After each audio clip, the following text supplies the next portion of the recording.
Aujourd'hui, on se retrouve pour une toute nouvelle vidéo ASMR. Aujourd'hui, on va lire l'histoire d'Aurélien Sol. Aurélien Sol. Alors, ça va être une histoire très très longue, une biographie plutôt courte. Et comme vous pouvez voir là, je nous ai rajouté un petit truc qui va vous permettre de suivre en même temps que moi. Si jamais vous aimez pouvoir lire, et si jamais ça vous plaît pas, n'hésitez pas à me le dire dans les commentaires. Allez, sur ce, c'est parti pour la citation. La peur, la vénération, l'émerveillement, ce sont toutes des réactions appropriées, qui a été dit effectivement par Aurélien Sol. Ensuite, le synopsis, un peu celui qui va nous dire de quoi ça va parler. Autrefois, Aurélien Sol façonnait des merveilles dont il parsemait le vide infini du royaume céleste.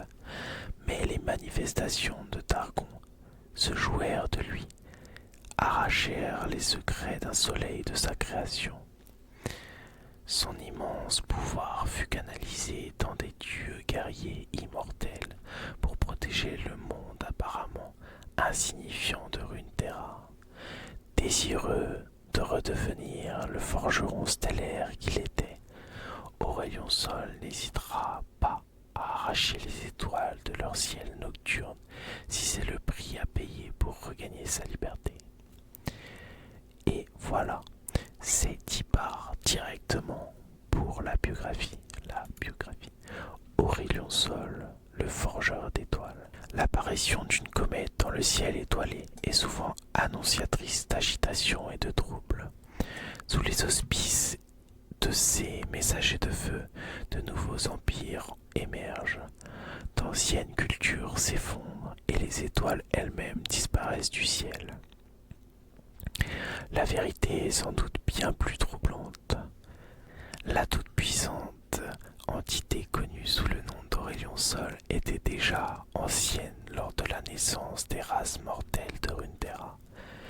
Né dans le premier souffle de la création, lui et ses pairs parcouraient l'immensité du vide d'un royaume céleste immaculé, cherchant à remplir cette toile vierge aux dimensions infinies de merveilles dont la lumière étincelante apporterait joie et épanouissement à tous ceux qui la contempleraient. C'est alors qu'il découvrit quelque chose baigné dans la lumière d'un soleil peu remarquable qu'il avait créé des lustres auparavant, un monde de nouveaux royaumes. Aurélien ignorait qu'il avait créé ce monde ou dans quel but. Les manifestations qui semblaient s'y intéresser de façon inhabituelle l'implorèrent d'aller voir de plus près. La vie et la magie y prospéraient, et des civilisations naissantes cherchaient ardemment l'aide d'êtres supérieurs. Flatté par ce nouveau public capable d'apprécier sa suprême majesté, Aurélien Sol descendit se délecter de leur adulation, en prenant la forme d'un gigantesque et terrible dragon stellaire. Les minuscules habitants de Targon lui donnèrent un nom pour remercier de leur avoir offert la lumière du soleil, et les manifestations leur ordonnèrent de préparer une offrande convenable en échange. Les mortels grimpèrent au sommet de leur plus haute montagne et lui offrirent une couronne splendide, élaborée avec une magie minutieuse et astucieuse et ornée des motifs mystérieux du royaume céleste. Aussitôt, la couronne toucha tel le front d'Aurélien Sol que celui-ci sut qu'il avait reçu un cadeau empoisonné. Cette maudite chose serait son crâne avec une force inimaginable, à tel point qu'il était incapable de la retirer. Il pouvait sentir toutes ses connaissances du soleil et de ses créations lui être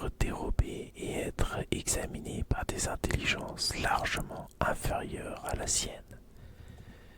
Pire encore, le pouvoir de la couronne le renvoya dans les cieux et l'empêcha de se rapprocher à nouveau de ce monde. Il fut forcé à regarder les manifestations de Targon qu'il avait trompé faire construire aux mortels un gigantesque disque brillant. Grâce à cela, ils canalisèrent son pouvoir céleste pour créer des dieux guerriers immortels en prévision d'un conflit alors encore inconnu. Scandalisé, Aurélien Sol pouvait voir d'autres étoiles s'éteindre à travers le firmament par manque d'entretien, et il s'efforçait de se libérer du contrôle de la couronne. C'était lui qui avait apporté la lumière dans cet univers. Pourquoi devait-il finir enchaîné par des manifestations et leurs misérables pions? Il rugit de joie lorsque le disque solaire fut un échec. Avant d'en voir un second, plus puissant, prendre sa place, finalement résigné à son sort, il vit les dieux guerriers abattre leurs ennemis, puis des créatures de pures ténèbres, avant d'enfin se retourner les uns contre les autres. Puis, dans le laps de temps du battement de cils d'un dragon stellaire, le monde ravagé par une succession de catastrophes magiques, et Aurélien Sol sut que le Targon et les manifestations qu'il avait en horreur étaient enfin sans défense. Alors qu'il faisait prudemment demi-tour, il se rendit compte que la magie qui l'enchaînait était de plus en plus faible. Des grains d'or commencèrent à tomber de sa couronne, chacun d'eux flambant dans le ciel comme une comète. Mu par les possibilités alléchantes de liberté et de vengeance, Aurélien Sol contemple désormais Runeterra avec une fureur éternelle et bouillonnante. C'est certainement là, sur ce monde, que la balance cosmique basculera à nouveau en sa faveur, et avec elle l'univers lui-même sera témoin du sort de ceux qui osent voler le pouvoir d'un forgeur d'étoiles. Et voilà pour la biographie d'Aurélien Sol. On va maintenant passer à l'histoire de celui-ci. Le soleil si familier de cette planète se cache encore sous la ligne d'horizon. En dessous s'étend un monde brut et primitif. Les montagnes forment des barrières naturelles qui s'étirent telles des doigts tendus sur des terres de broussailles vides.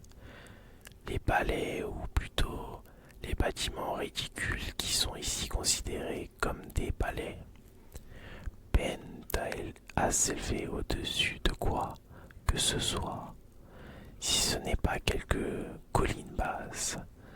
La courbure de cette planète épouse le ciel parsemé d'étoiles, avec une grâce et une sérénité que peu de ses habitants pourront jamais apprécier.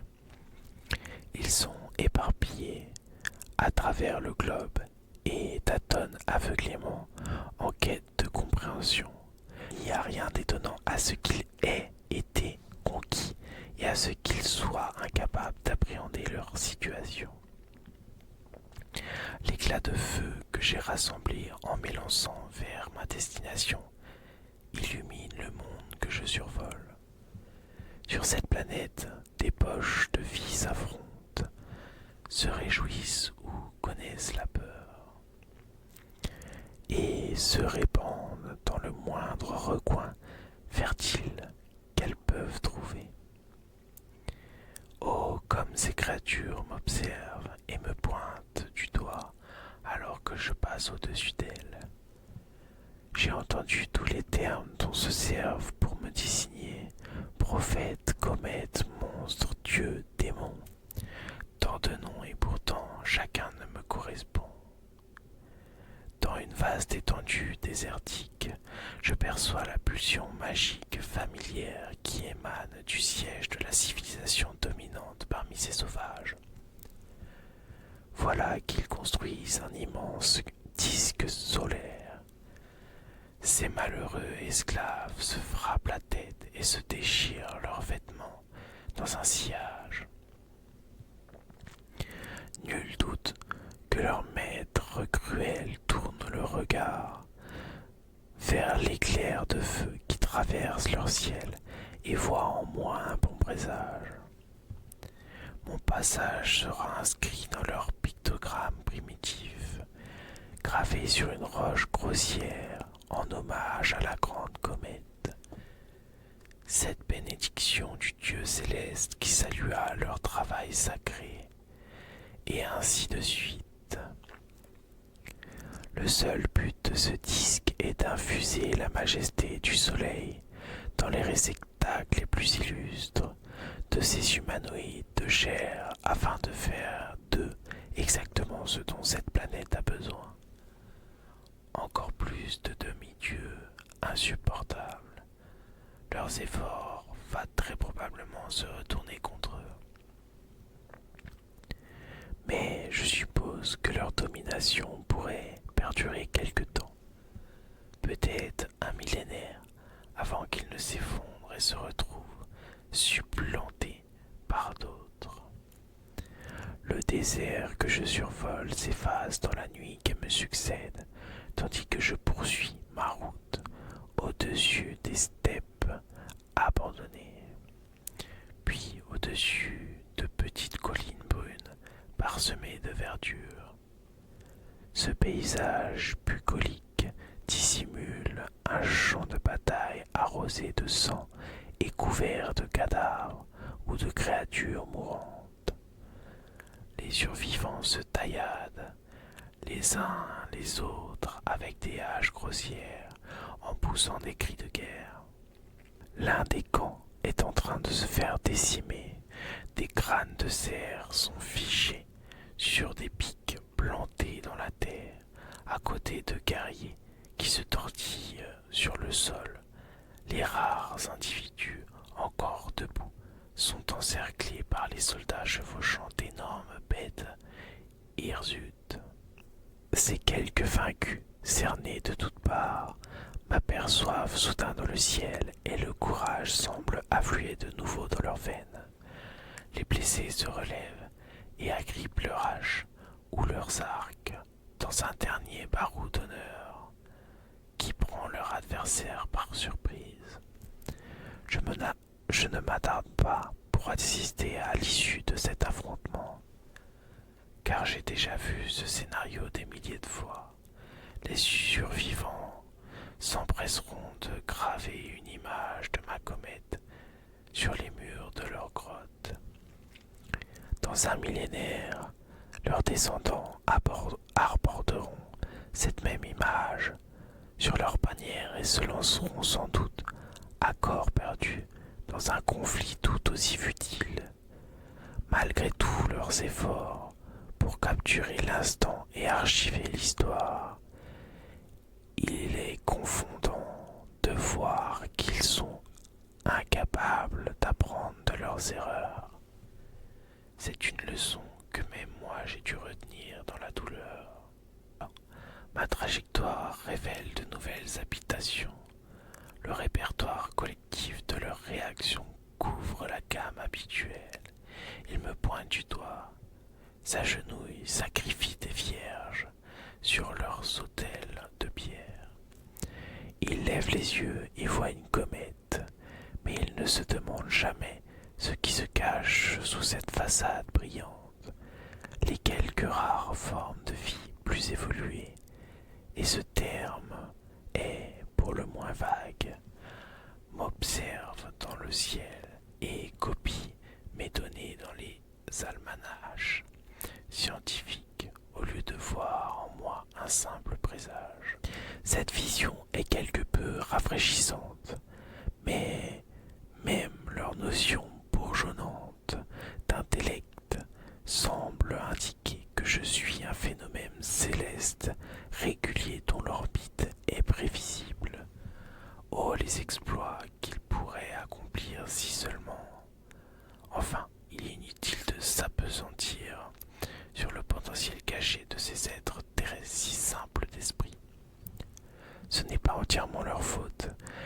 l'illusion semble effectivement peiner à exercer sa traction sur ce monde.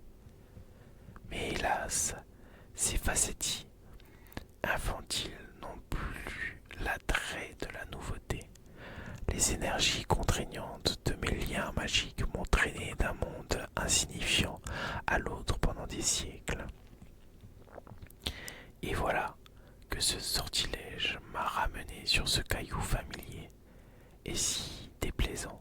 L'étoile qui inonde sa surface de lumière était l'une de toutes mes toutes premières créations, un astre forgé avec amour qui brille d'une lueur pure. À cet instant béni, où elle brille dans un éclat de feu rayonnant, de couleurs que moi seul, son créateur, pouvait voir. Comme cette sensation me manque, l'énergie nouvelle d'une étoile qui naît entre mes doigts et qui réchauffe mon visage. Chacune diffuse une énergie unique, précieuse, qui reflète l'âme de son forgeron. Elles sont comme des flocons de neige cosmique qui brûlent dans l'espace comme pour défier les ténèbres infinies. Malheureusement, ces souvenirs dans lesquels j'aimerais tant me perdre sont entachés par la trahison. Oui, c'est ici que les habitants du mont Targon m'ont piégé et m'ont asservi. Mais l'heure n'est pas au regret sur les erreurs du passé. Ces maudites manifestations veulent que je scelle une autre brèche, en leur nom bien évidemment.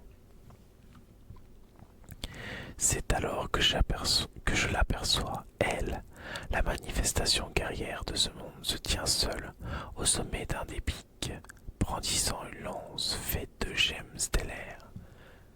Elle m'observe à travers le voile de chair qui lui sert de réceptacle, une simple étincelle qui se fait passer pour un éclair.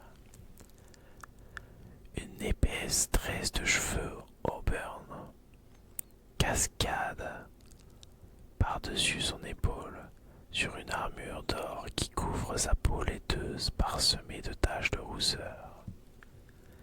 Ses yeux, la seule partie de son visage qui ne soit protégée par son aume, luisent d'un étonnant éclat rouge. La manifestation se fait appeler Panthéon, la fureur guerrière incarnée du mont Targon. Elle n'est pas la première à ce monde à porter ce titre, et elle ne sera pas la dernière. Sa cape brillante flotte derrière elle tandis qu'elle lève son bras musclé et effectue un geste dans les airs, comme si elle essayait de tirer sur une immense chaîne. Elle exerce une traction sur les liens grossiers de l'enchantement qui me lie et me force à virer de trajectoire pour me rapprocher de cette montagne sur laquelle elle se tient. Elle hurle d'une voix qui résonne dans ma tête, transmise par cette ignoble couronne de gemmes stellaires. Tous les autres sons s'effacent alors qu'elle envahit mon esprit. Dragon, dit-elle, comme si je n'étais pas qu'un vulgaire monstre, ailé aux maigres flammes oranges, qui pourraient s'estimer heureux s'il parvenait à enflammer un arbre.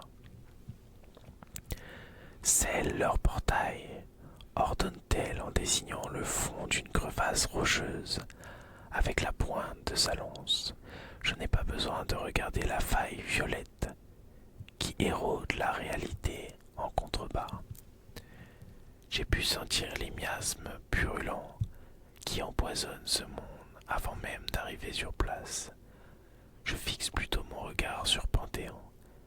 Elle s'attend à ce que je lui obéisse immédiatement, comme un chien tenu en laisse, mais aujourd'hui, les choses vont se passer différemment, car j'ai appris ma leçon. Dragon, dis-je en ronronnant, crois-tu qu'il est sage de me donner des ordres en m'affublant d'un nom si médiocre? Panthéon relâche sa prise sur la lance, suffisamment pour que son arme tremble pendant une fraction de seconde.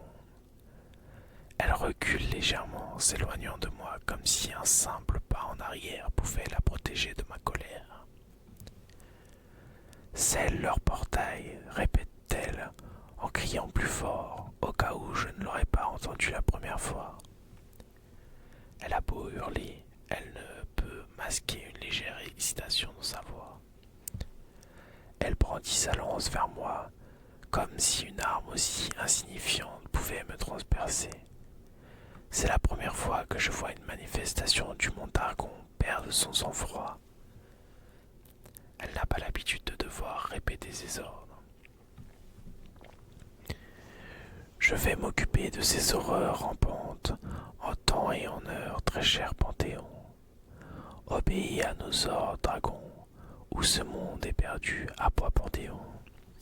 Ce monde est perdu depuis l'instant où Targon s'est abandonné à l'arrogance.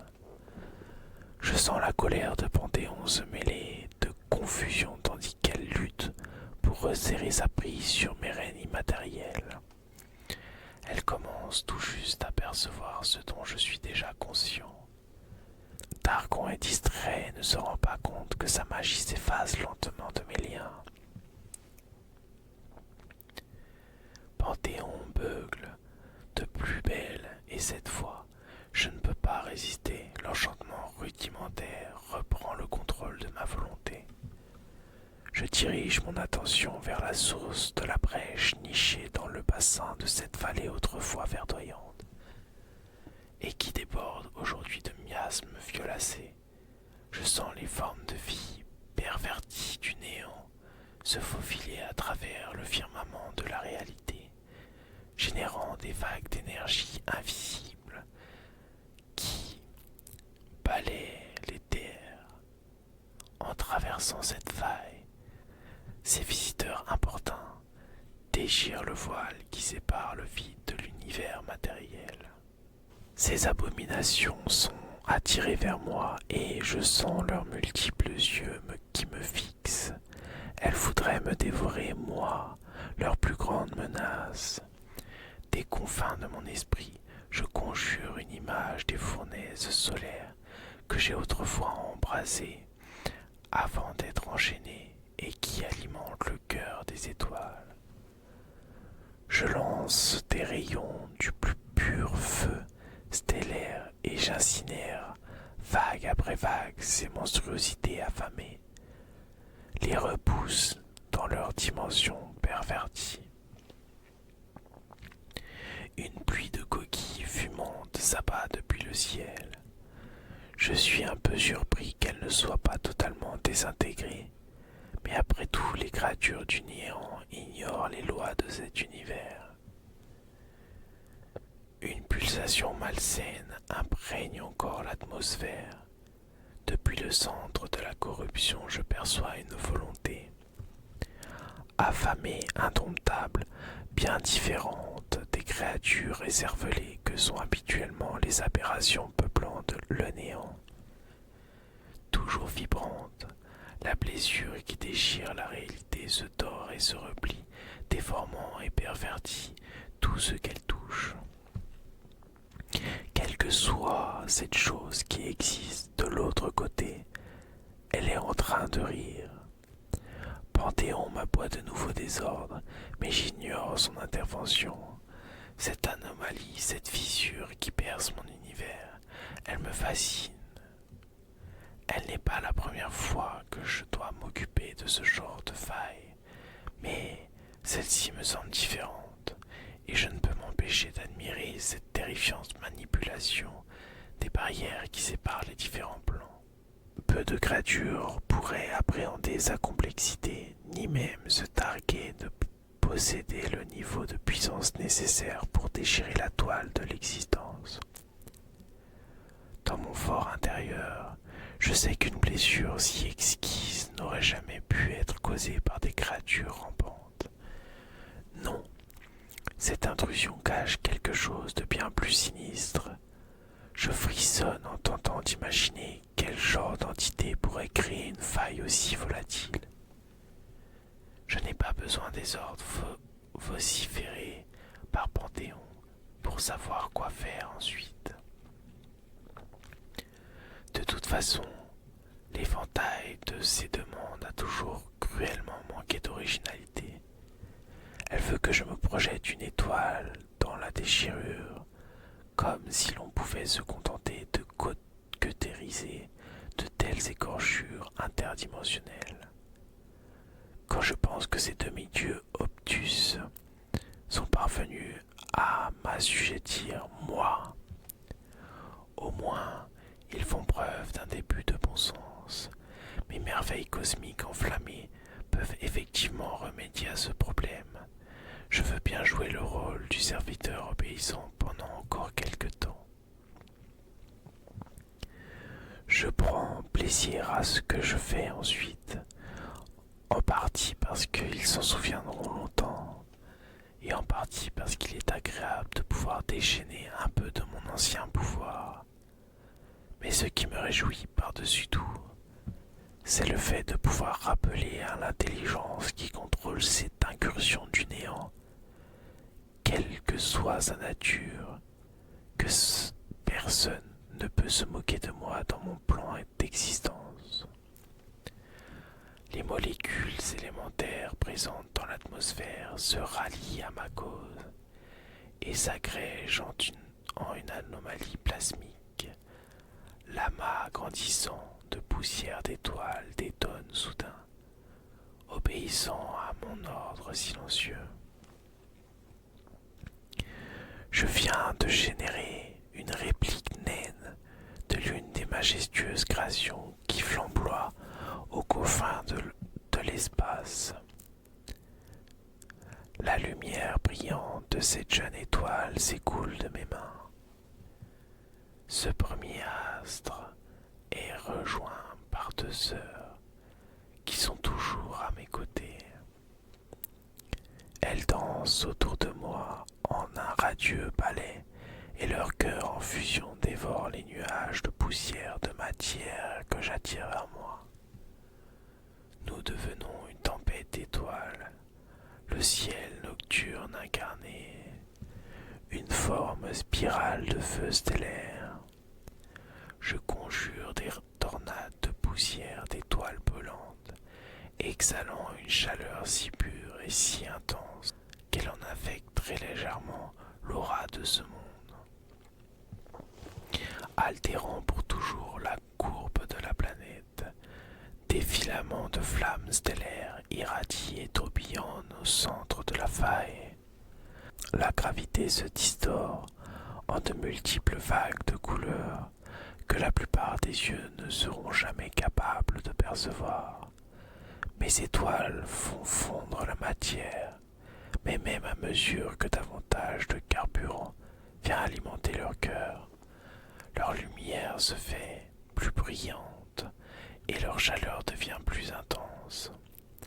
Ce spectacle est à couper le souffle, une danse fluide de lumière aveuglante et de chaleur infernale, si puissante que pendant un court instant de nouveaux spectres de couleurs prennent vie sous mes yeux. Un frisson parcourt ma colonne vertébrale, tant la sensation est agréable. Des arbres éclatent, des rivières s'évaporent, les parois des montagnes dans la vallée s'effondrent dans un éboulis fumant. Les travailleurs infatigables qui érigent leurs disques solaires, les soldats qui prennent leurs collines, les astronautes, les adorateurs, les terrifiés, les prophètes de l'Apocalypse, les désespérés, les souverains qui s'affirment, tous ceux qui ont observé ma comète de leurs yeux égoïstes contemplent désormais ma supernova et croient y voir l'aube nouvelle. Quelle chimère vont-ils invoquer cette fois-ci pour tenter d'expliquer ce phénomène? Mes maîtres d'Argoniens eux-mêmes ont rarement assisté à un tel déchaînement de mon pouvoir. Nul doute qu'aucun monde terrestre n'a jamais porté une cicatrice aussi profonde que celle que je vais laisser dans cette vallée autrefois fertile. Une fois mon œuvre accomplie, il ne reste plus rien, pas même cette incarnation de Panthéon. J'avoue que je ne regretterai pas le moins du monde ces vociférations stupides. Suite à ce cataclysme miniature, ce qu'il reste des montagnes s'effondre avec fracas et rejoint les débris en fusion qui cascadent à travers la vallée. Telle est la cicatrice que j'ai laissée sur cette planète. Une violente douleur transperce soudain mon corps, diffusée par cette maudite couronne. Je suis sur le point de payer. Mon esprit est pris dans un étau et mes yeux subissent la vision amère d'une étoile qui s'éteint. Mes cœurs se serrent dans ma poitrine. J'ai la tête qui tourne. Je suis submergé par un sentiment de désespoir qui se répercute jusque dans mon âme, suscité par la tristesse immédiate et profonde qui accompagne cette soudaine prise de conscience. J'ai perdu quelque chose qui m'était précieux, et c'est entièrement ma faute.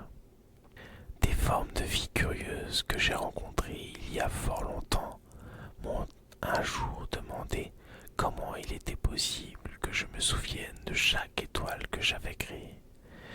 Si ces créatures pouvaient seulement imaginer la sensation qui me parcourt lorsque je donne vie à une seule étoile, elles comprendraient à quel point leur question est absurde. C'est pour cela que je suis capable de percevoir lorsqu'une de mes créations adorées s'éteint soudain, expulsant de puissants rayons d'énergie et, avec eux, la substance même de mon esprit. J'entends le glas de cette étoile retentir dans les cieux.